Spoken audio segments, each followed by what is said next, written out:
Sons of bitches. Got anything else to say? Now's the fucking time!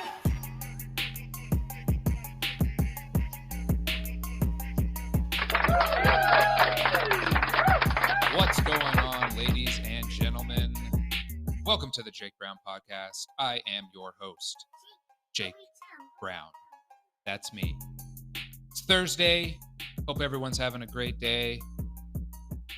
Man, I hope you guys had a chance to listen to the Chris Barney episode. LT. We had a great conversation about breathing, different breathing techniques, how it can benefit us, not just from an athletic standpoint, from a stress standpoint, all things to help make our lives just a little bit better. It was a great episode. And what I think is cool from, this is selfishly, from an analytic standpoint, uh, the episode's doing very well. So kudos to you, Chris, for being a great guest. I'm in the process of trying to coordinate more guests to come in. I have I have some people that I want to talk to. One of which is just too damn busy. She's too busy. So hopefully later on this fall or even into winter, she'll be able to get on the podcast. I'm not going to say who she is or what she does, but she will get on the show, and that one's going to be a great episode too. I'm trying to organize a couple other interviews. I really want to do more interviews. I have fun doing them. Um, so yeah, again, I hope you guys got a chance to. If you haven't listened to it, it's just the most recent one, the Chris Barney episode. Check it out. I hope that you will learn something.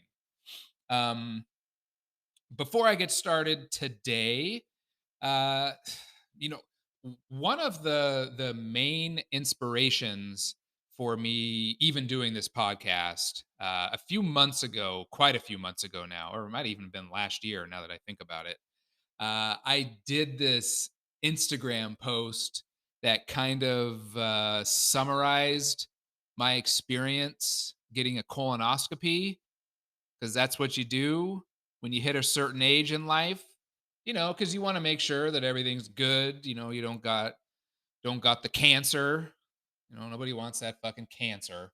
We all know someone who has had cancer, currently has cancer, has won the battle against cancer. We all know people who have unfortunately lost their fight to cancer. And I was definitely, cancer runs in my family. I was very hesitant and apprehensive and nervous to have this colonoscopy. I don't have colon cancer necessarily in my family, but my family does have a history of cancer and heart disease. And it's like you just kind of reach that point where you just have to do it. you know so after talking with my naturopath that I see, who coincidentally, he's very passionate about these early screenings, because he ended up having cancer at 30 years old. He had colon cancer at 30. And the way that he beat it, as swiftly as he did, was early detection. Okay. So part of the reason why I wanted to do this podcast in the first place um, stemmed from going through that whole process. And look, truth be told, it is not that bad of a process. All right. Now, I'm not gonna lie, the prep work, the prep work is definitely the worst part. The amount of drugs that cause you to shit uncontrollably, that's legit. All right. There's no way around that. But that outside of that, though, it's the process is not that bad. Okay. When you get down to the nitty-gritty of it, it is not that bad of a process. Sure, they are taking a small camera, very, very small camera, and they're shoving it up your ass. And they're taking some pictures. No big deal. No big deal. They put some soft music on. There was a nice nurse who held my hand and rubbed my shoulder. I'm just kidding. Nobody held my hand and rubbed my shoulder. But what they do for you is they give you a real kind of weak local anesthetic, which doesn't knock you out completely, but you remember absolutely nothing. And the whole process probably takes 45 minutes to an hour. Um, Almost from the time you check in until you're gone. It's maybe an hour and a half total. Like it really is a simple, easy, painless process. It's not like, what you think it is, where, you get bent over a table and you hear latex gloves getting slapped on, and all of a sudden you got fingers getting shoved up your ass. Okay. It's not that. It's definitely not that. And I got to be honest, that's what I thought it was. All right. I thought 100% I was getting digits shoved up my ass. Not the case. Okay. When I did a little research, uh, that was not the case. And then when I had my first consultation prior to the appointment, they explained exactly what was going to happen. And, from there, it's just a breeze. The hardest part, honestly, is the prep. Your food intake gets reduced severely, and the closer that you get to the actual procedure, you're really not eating any food. And then it gets to a point you go from drinking so much water. I drank so much water that there was a time when I was done that I just hated water. Like I reached a point where I couldn't drink any more fucking water. And that and the uncontrollable shitting that's going to happen until there's nothing left in you. You're just shitting nothing. There comes a point where you're shitting nothing. And I know, like, it sounds gross, but I don't know what was coming out, but it wasn't shit because I hadn't had any food for days, and I was so fucking hydrated with water I couldn't even drink any more water. It's almost like I drank so much water that, like, my body was almost wanting to puke it back up. Like, I just couldn't even swallow any more water. So that was the worst part by far. So just a reminder, look, if you're on the fence, if you have a history of it in your family, if you're in that, kind of that magical age range, and I think now they've bumped it from 40 like to about 45. But honestly, if you hit 40, it's a conversation you need to be having with your physician or your naturopath, whoever you see, whatever you see. And you can't ignore it. um, just go get it done. It's always better to know than to not know and wonder. Okay, that's what gets people killed. And the whole point of these early screenings is to front problems off before they turn into bigger problems. And for me, as far as like my results, I believe, and I don't remember exactly, I think I had two polyps which they removed. They were non-cancerous. um, I was good outside of that. So now, like, I have that peace of mind that I'm good going forward. And, when I had my follow-up appointment, it's recommended that I don't have another one for 6 years. So boom, just like that. Um, so please, please, please, if you're in that age range, have the conversation, have the tough conversation. Just go get it done. I really firmly, firmly believe we need to normalize these kinds of conversations. I know that nobody likes to talk about, uh, you know, nobody needs to talk about having to take a day off of work and laying in bed because they thought they were going to shit themselves every fucking 90 seconds. Okay. Those aren't fun conversations to have. But here I am on my podcast telling all 7 of my listeners how I almost shit myself multiple times over the course of, about a week and a half. So, yeah, look, just go get it done. If I can literally, if I can do it, anybody can do it. Okay. If I can do it, anybody can do it. And if you're not going to do it for yourself, fine. Don't do it for yourself. Do it for your fucking family. All right. Do it for the sake of your friends. You may not love yourself, but there are people who love you. So if you can't do it for you, then just do it for them. Or maybe you hate your family and you hate your friends. In that case, do it for you. That way you can live a longer, healthier life and you can continue to hate everybody that's around you. So, all right, that's enough about that. I want to do a little quick little boxing corner here. This was a tough week, and fuck, it's only Thursday. All right, but this was a tough week from a boxing standpoint. Um, our coaches, they've kind of changed up our routine a little bit. So, what was once predictable as far as like our routine is now no longer predictable. So, for me, the blessing of possibly sparring could be Monday through Friday. We have just no idea. So like I bring my gear every day, and every day I'm ready to throw down. Whether we do or not, it's up to the coaches. But literally any day of the week, we may decide, or the coaches may decide to have us go some light sparring rounds. So I always try to be ready. So coming into Monday, pardon. I knew there was a chance, we might spar. So, like, even mentally, as practice is getting closer, I'm trying to like formulate a plan. I want to formulate a plan of things that I need to work on when I'm in the ring. And, what those things are from the podcast concerned is it doesn't matter. But was formulating a plan, and on the off chance that we might get some rounds. So, practice starts, we do our jump rope, we get the weighted gloves on, and I think we did like maybe 5 or 6 rounds.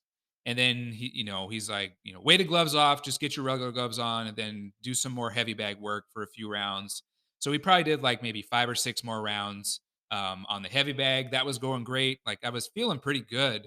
And then he told 3 of us to get our gear on. We were gonna go some light rounds, and I was like, "Oh shit, okay." Like we're fucking sparring, and I wanted to be in first. I got really excited. I felt like I had a plan, in my mind. I had a plan, and what's the plan? What's the saying that Mike Tyson has? That fucking quote that will forever live in infamy. Everyone has a plan until they get punched in the mouth. All right. And that shit could not have been more fucking true. So my round starts. I'm in there with a young man who is so many levels above me, but he'll work with me. Okay. He'll still tune me up a little bit. He'll tune me up, but he will work with me. Okay. He teaches me through pain. So if I make a mistake, he'll make me pay for it. But if I'm, woozy on my feet, or if he catches me good in my core, he's not going to go for the kill shots to satisfy his own ego. Like he works with me. Okay. Um, our round starts, and right off the bat, I felt not right. I didn't feel good. I didn't feel like I could get a rhythm going. And then the onslaught comes, and I was just getting punished. And it felt like there was nothing that I could do about it, you know? It was one of those situations where you almost feel helpless to stop it, you know? And it just continued over the course of just that one round. It just got worse and worse and worse and worse, and everything that I tried failed. And it not only failed, but I got countered with just brutal violence. Brutal fucking violence. I was getting countered, and I was like, motherfucker. And I get knocked down. Okay, he got me good. I get up. I keep fighting, knocks me down again. At this point, I'm fucking woozy. All right. But I'm very stubborn. And I essentially really wanted to keep going. I did not want to stop.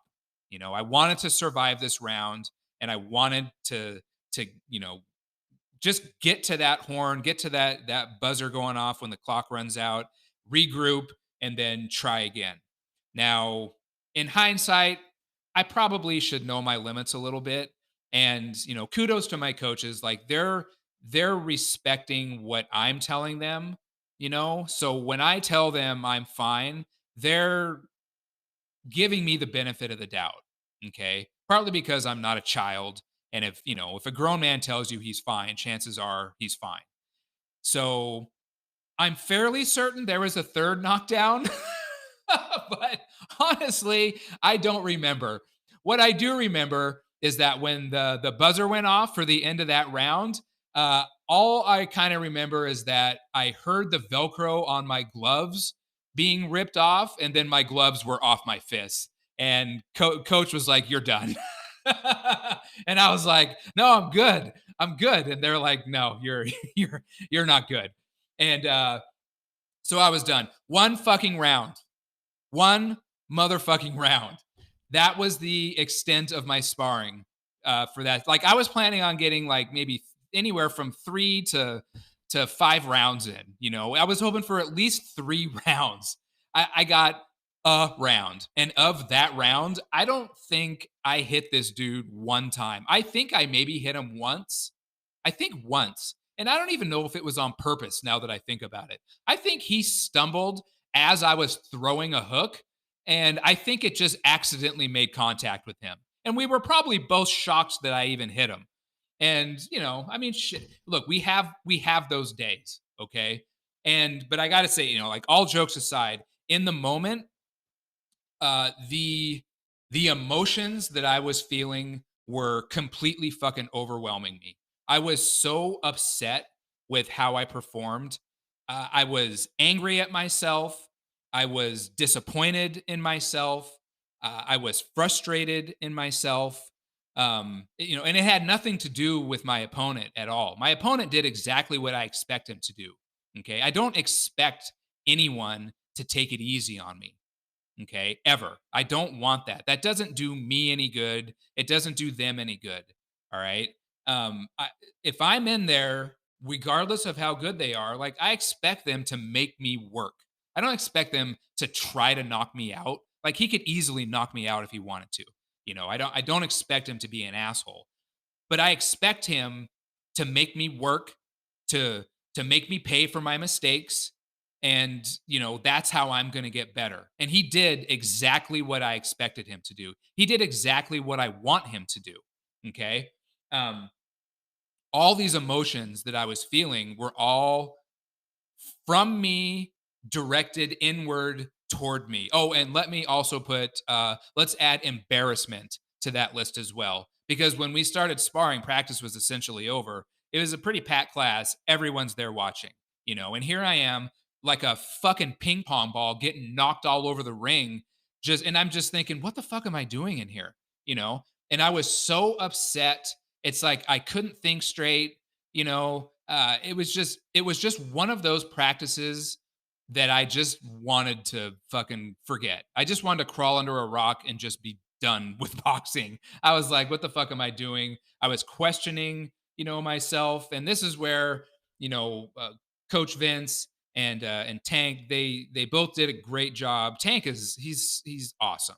He really is fantastic. And he's so calm. He does such a good job of putting things in perspective for me, and allowing me to realize that this is just part of boxing. Okay. And I think one thing that I've been struggling with, I don't understand boxing culture. I don't. Boxing culture doesn't make sense to me. All right. It's unlike boxing is unlike any sport that I've ever done. And I played a lot of sports, but like my main sports growing up were football and track, and like I wrestled as a little kid, but boxing is even very very different from wrestling. It's a whole different culture. It's just the way that you go about boxing. It's just so unlike any sport that I have ever done. And I'm still learning the culture. I'm still learning, when to turn it on, when to tone it down. what's acceptable, what's not acceptable. And I got to be honest, the guy that I sparred, um, he hasn't been at the gym that long. It's been, I don't know, maybe 3 months, 2, 3 months, 3 months, somewhere in there.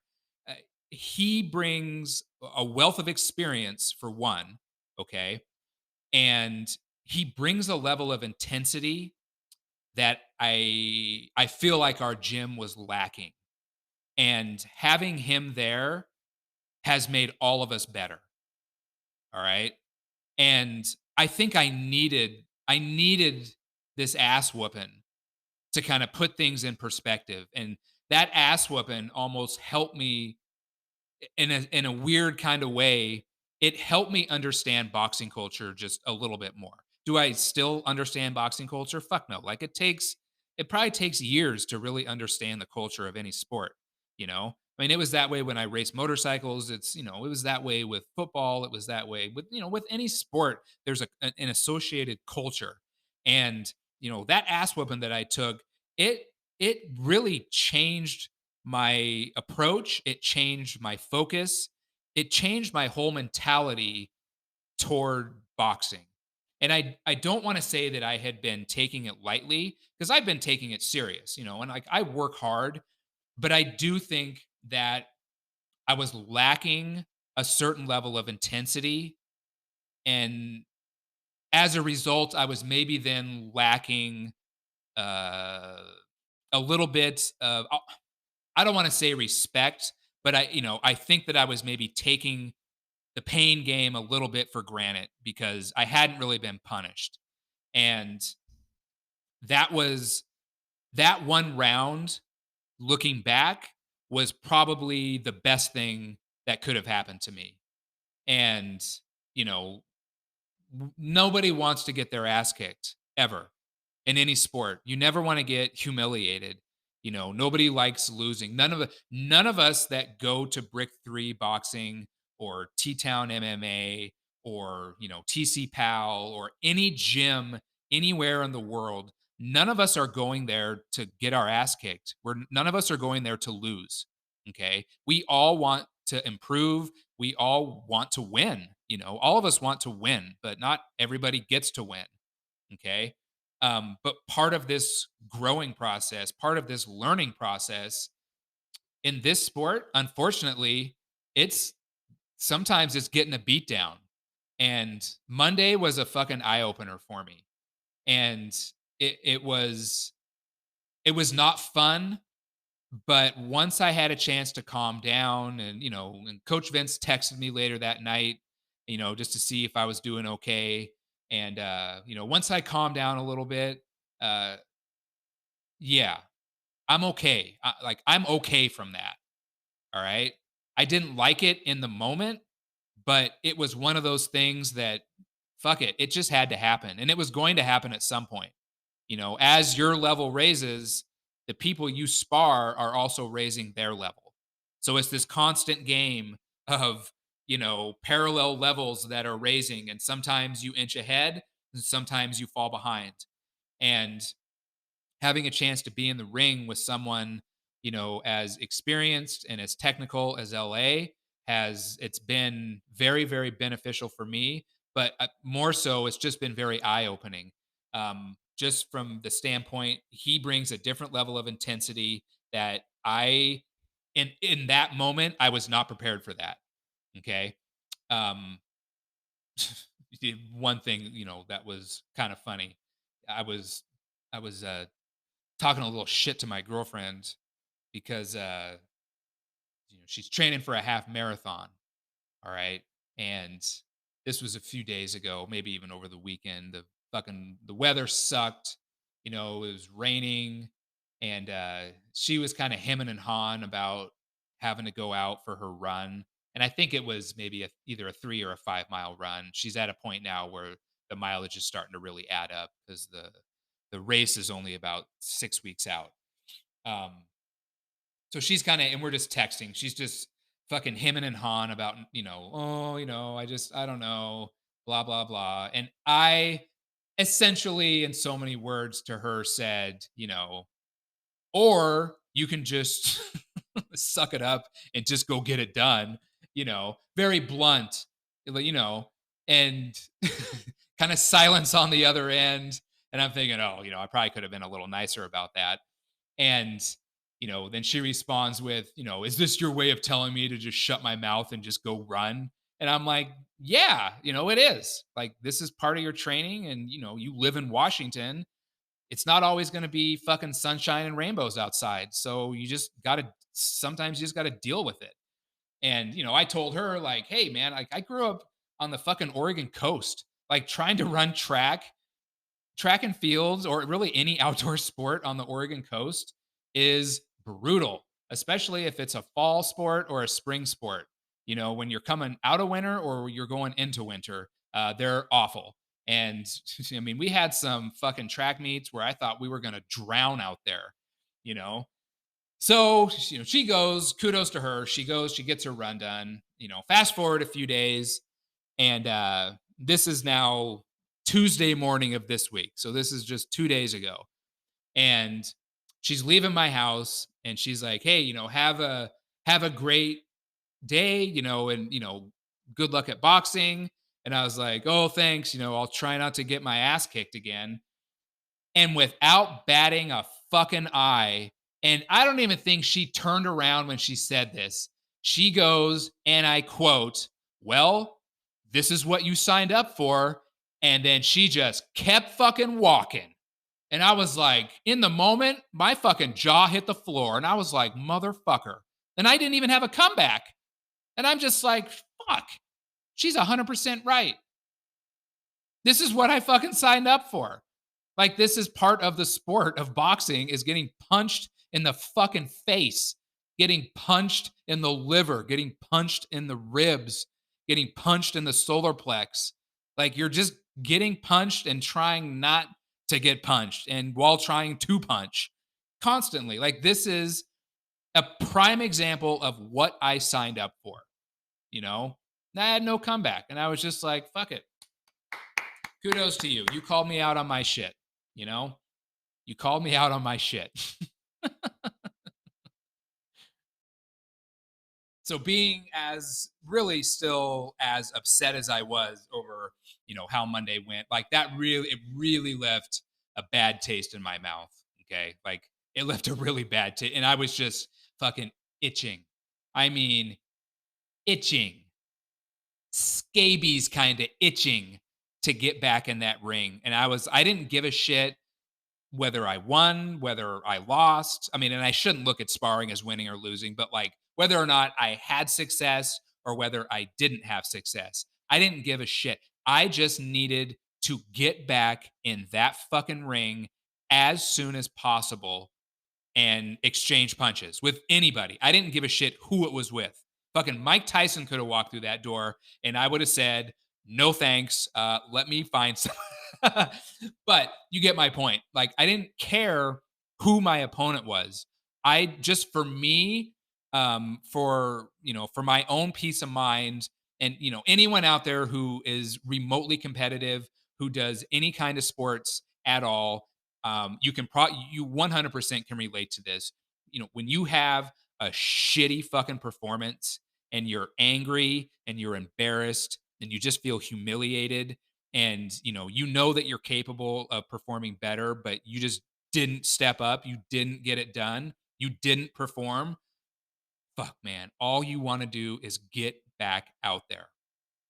I was that way in racing. After a crash, immediately back to the pits, get my bike fixed, and I was immediately back on that track as fast as I could fucking go, right through the same turn that I just crashed in, because fuck that turn. Fuck that fucking turn that I crashed in. I'm going through there as fast as I can go, as soon as possible. And that's just my mentality that I have towards sports in general. So I had the opportunity yesterday to do some light sparring, because one of our guys is getting ready for a fight this weekend and he needed to get a bunch of rounds in. So me and one other guy came in and we just we basically alternated. Well, I did 4 fucking straight rounds right out of the gate, and then we alternated rounds. And then the guy who beat the shit out of me on Monday, I got 2 more rounds in with him, and he still beat my ass, but I lived to tell about it. We got 2 good rounds in. He worked with me. He still punished me. Don't get me wrong, but I fucking took it, and I was able to at least throw some punches back at him. And I just I can't tell you how good it felt to get 11 rounds in of just good for me, for what I consider to be at my level, at my stage in this journey. 11 rounds of quality boxing.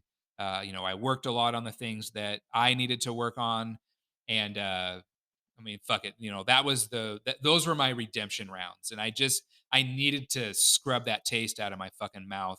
I needed to get Monday out of my head, and the only way that I could do that was just to get back in the ring. And I didn't, like I said, I didn't care who was across from me. It could have been anybody at that point. At that point, I was just so desperate to get a round in that I honestly, I didn't give a shit who was over there. I was just ready to go, and whatever was going to happen was going to happen.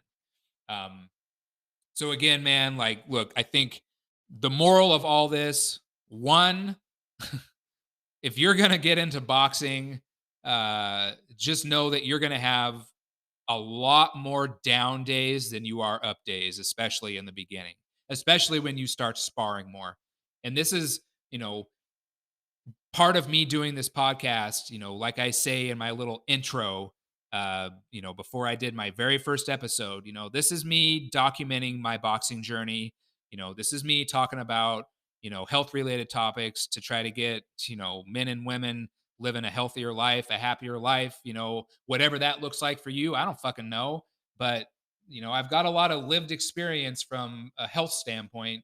And I just wanted to kind of share some of that stuff. And of course, like, I'm always going to talk motorcycles. I'm always going to rant about shit. Like, bikes are such a big part of my life, and they always have been and they always will be. But, boxing's hard. You new boxers out there, you're going to struggle, but it starts to get a little bit better. And yesterday was one of those days where I walked out of there feeling much better about my performance. I'm not ready to fucking fight an actual fight.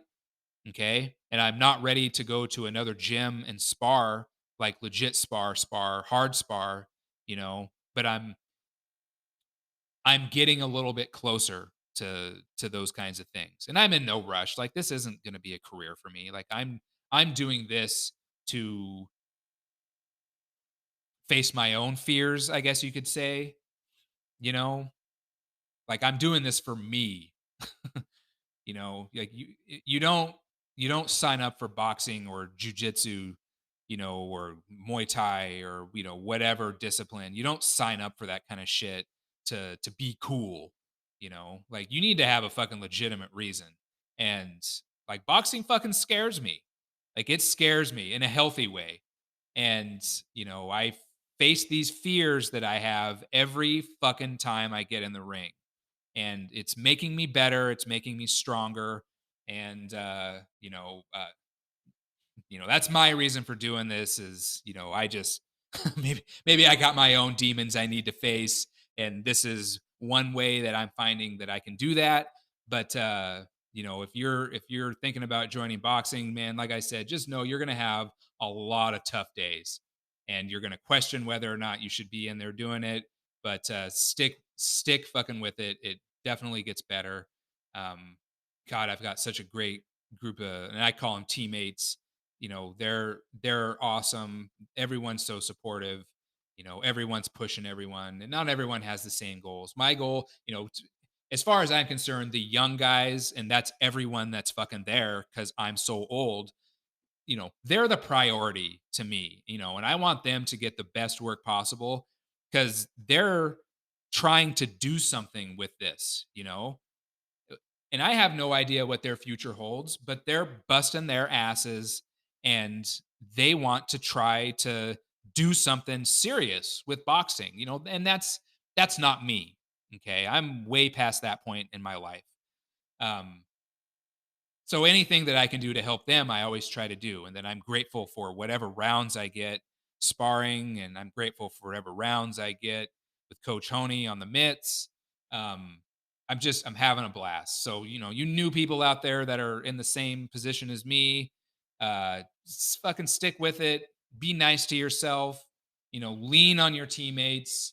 Um, you're not all the days are gonna be good.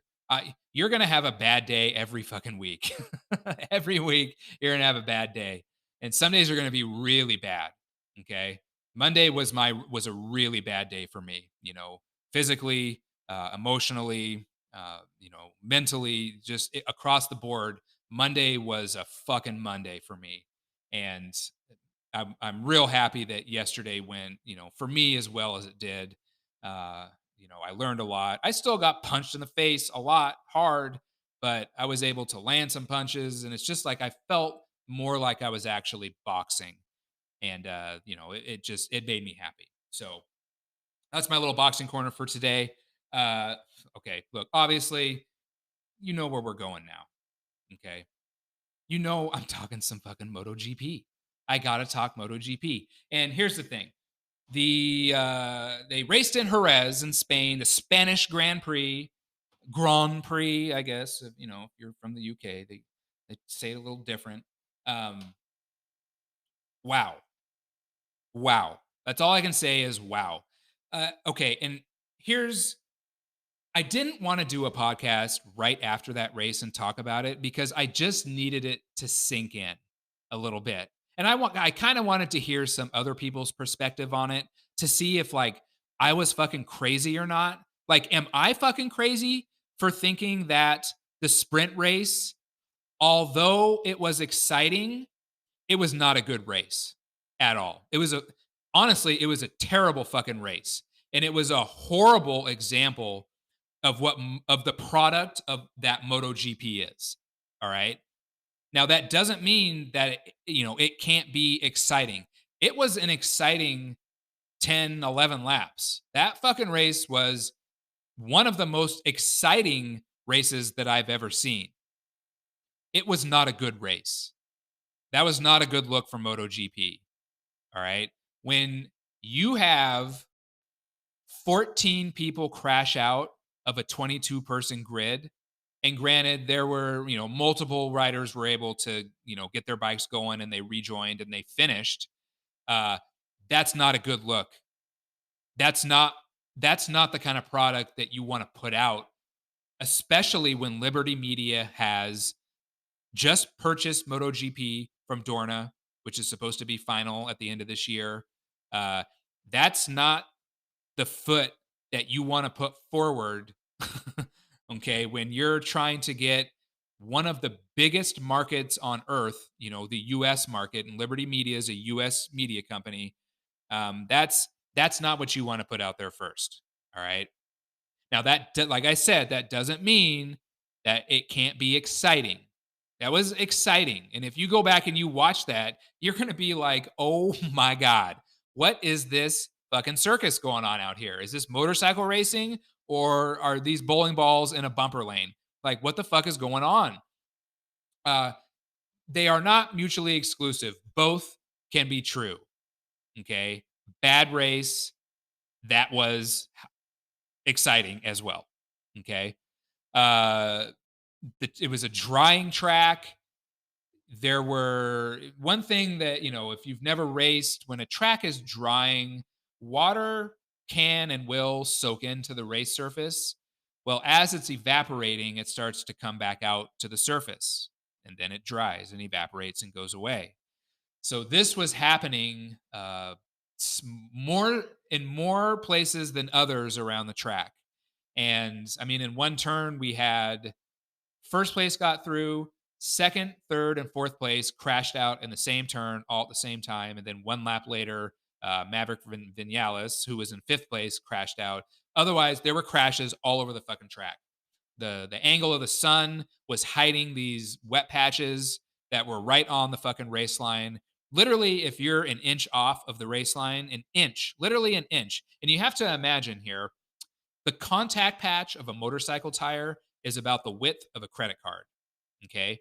So here we have these bikes, these MotoGP bikes that are doing upwards, and depending on the track, okay, upwards of 225 miles an hour on a contact patch that's essentially as wide as a credit card. All right. So they're throwing it into turns at, 100 miles an hour. You are only contacting the ground at these insane speeds with insane 70-degree lean angles. All right. The width of a contact patch. That's all you got between you and fucking death. Literally. Okay. All motorcycle racers are fucking batshit crazy. MotoGP riders are a whole different kind of crazy. So when the track surface isn't in great shape and you're on slicks and there are wet spots, there are going to be crashes. It's going to be chaos. And that is exactly what happened.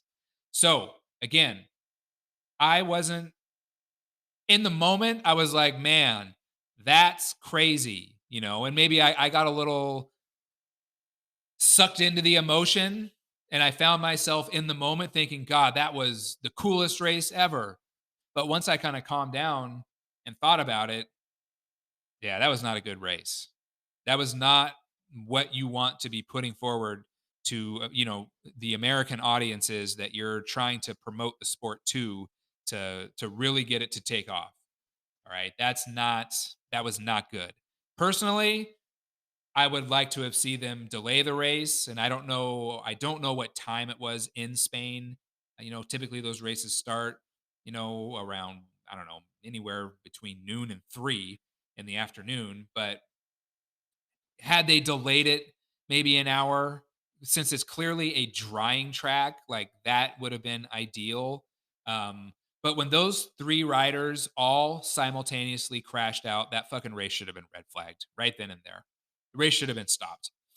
And because if anything, the way that they all crashed, they were all spaced evenly out, and all 3 of them tucked the front at the exact same time as they're going through that turn. It looked like there was oil on the track. And the fact that they didn't red flag that, get the track inspected, and then restart, it completely boggled my mind. It made no sense to me. From a safety standpoint, you can't have these guys out there on the potential, just the potential that there might be oil on the track. They're going too fast. You're going to get somebody killed. Okay. So look, shame on Dorna, shame on race control and in that moment. And normally they do a good job, overall, and it's hard because you're having to make real time decisions on guys who are going, at that track about 185, 190 miles an hour, around that track at its fastest points. You know, you have seconds to make a decision. Okay. But that's why you get paid. Like that's your fucking job. Do your job. Make that tough decision. It's always better to err on the side of caution. Err on the side of rider safety. Always, always, always. When I was racing, I didn't care if they red flagged it for some bullshit. I didn't care. Even if I was running up front, fighting for podiums, fighting for wins, I didn't care if they red flagged a race that could potentially cost me a podium if they did it in the name of safety. I can live with that. All right. But don't just let a race continue because you're not sure or, oh, it'll be fine. That was an isolated incident. Well, that sprint race proved it was not an isolated incident. 14 crashes in a race that's only half distance, 11 laps. It's unacceptable as far as I'm concerned. But it's in the past. We move forward to day 2, the Sunday, the full Grand Prix race, and it was awesome. It was definitely one of the better races that I've watched. Jerez it's a tough track anyway. It's very narrow. The turns are really bunched together. It's not a very long lap in general. These guys are getting around the track in like I don't know what the fucking time is, a minute 34, something like that. There it's not taking very long for these guys to complete a lap. And right from the start, like literally on the first lap, uh, Pecco Bagnaia makes this pass on the brakes on the outside where he goes like around four guys on the fucking outside on the brakes, somehow doesn't tuck the front, slots right in behind Marquez into second place and makes the apex. And I was like, WTF, bro. This fucking race is going off, and we are like 5 turns into it. It was amazing. It was amazing. The whole race. Now, granted, you could tell that, the first like 5 laps were kind of a shit show. Like there was a lot of passing, but here's where the fucking tire pressure rule clearly affects the races because everyone allowed themselves to essentially gap and get gapped by a little bit. They all spread out because they had all been battling. You have to let your front tire cool down. You have to. Oh, timeout real quick. Congratulations to Danny Pedrosa, um, one of the best MotoGP racers ever. And now he's a test rider with KTM. Finished on the fucking podium in the sprint race. Finished on the podium. What did he start like? I don't know, 18th, 14th, 20th. I don't know. Somewhere. And granted, yeah, there were a lot of wrecks, but he, to win it, you got to finish. To finish on the podium, you have to finish. And he finished in third place. Now, granted, Fabio Quartararo got penalized 8 fucking seconds for that stupid tire pressure rule, or else he would have finished third. And you talk about a good sport. He just rolls with the punches, and he gave his medal to Danny, and I think Danny's team made Quartararo like a cardboard a cardboard medal. So that it was a good moment between them. But I was happy for Danny. He's out there fucking kicking ass for all us old guys. So that was cool. But we're about maybe 6-7 laps into the race, and everyone just spreads out because they all have to let their fucking front tires cool down. They have to, or otherwise the tire pressure spikes too much, and then you're going to get penalized. And it's like a 16-second penalty in the premier race. So the Sunday race is full distance, 22 laps. You get dinged 16 seconds. You might go from, let's just say that the winner was dinged 16 seconds. That might put you in 10th. All right. Imagine going from first place to like 10th. I mean, what a bummer that would be. Okay. So then it's just kind of circulating. There's not a lot going on. Some of the guys in the mid pack, they're still dicing it up because fuck it. What do they have to lose at that point? And then out of nowhere, Martin just fucking wads it up out of first place. And now we got what we've all been waiting for this whole season, really since the end of last season, when Marquez announced that he was getting out of his contract with Honda and he was going to Gresini Ducati. We had the Pecco fucking psycho Mark Marquez battle. And once Marquez decided, and I knew like once they hit about 8 laps, okay, and a Pecco had about a second gap on him, maybe a little more than a second, 1.1, 1.2 gap, Marquez said, this gap's over. And he turned it on and he reeled him in. And then going through the stadium section with about 3 laps to go, he tries making a pass and he just rams it up in there through turn 9 and runs it a little bit wide. And Pecco immediately attacked. And their fucking Marquez has like tire marks on his right shoulder because he's leaning on the front tire at like 90 miles an hour of Pecco. And it was just amazing. You hear the crowd, there's like 75,000 people at that event, and probably 40,000 of them are in the stadium section, going through turns 9, 10, 11, and then exiting out. And it's just all those passes happen right there. Pecco eventually won by less than a second, a few tenths of a second, but it was just such a fucking good race. That is everything that you want out of MotoGP. That is the kind of race that you push on the American fan base that's going to get them hooked. All right. That was the kind of intensity. It was just the kind of racecraft. It was everything that I love, everything I fucking love about motorcycle racing, all wrapped into one race. Yes, I wish that Maverick wouldn't have fucking took a shit on the start yet again, because his pace was podium pace.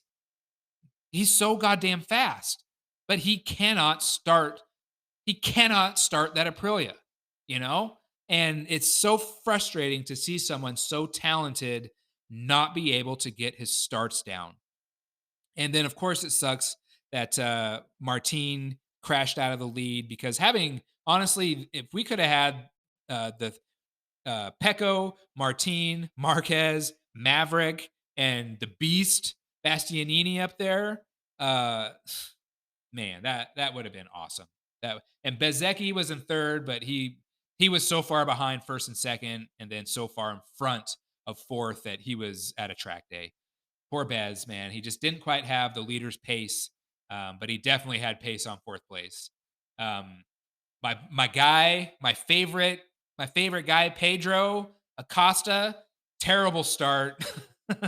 He went backwards, and then he had an incident with Zarco, which was frustrating. He rode his ass off though. At one point, he was down in 17th, and he ended up finishing in 10th. So he salvaged points. He's still up there, and the final standings, or the standings right now going into Le Mans. Martin only has a 13-point lead over Pecco. Then we got Bastianini. Pedro is right there. He's right fucking there. Oh, he's got 69. He's 1 point at a third, 6 points at a second. Like, he's right there. He's a rookie. He's a fucking rookie, and he's just crushing it. So I'm excited. I can't wait. They're in Le Mans in France next week. It's going to be a great event. If you don't subscribe to the MotoGP Video Pass, you can find it on TNT Sports. But hey, I encourage you to subscribe to the pass. Of course, it's not cheap, but nothing worth having is, right? Nothing worth having is. All right, friends, that is my show for today. I appreciate everyone's support. I appreciate everyone who subscribes and likes and leaves feedback, good, bad, or otherwise. Some dude, I don't even know who it was, and I don't know if the comment's there anymore, but he just he listened to the episode, and then the comment he left was gay. Just gay. I just immediately started laughing my ass off. I mean, that was probably something that I would say to someone. I don't know if I'd say it publicly, but he's gay. So, hey, it's okay. The podcast isn't for everyone. It's not. I get it. It's cool. He left and I say constructive criticism, good, bad, or otherwise. That definitely fits into the otherwise category. And I'm okay with that. I got thick skin. I can take it. I thought it was hilarious. All right. I'll be back next week with another episode. Get out, enjoy that weather. I got an enduro on Sunday, so I'm looking forward to that. Maybe we'll spar tonight. Maybe we won't. Either way, I'm going to be ready. Enjoy the rest of your day, and I will talk with you later.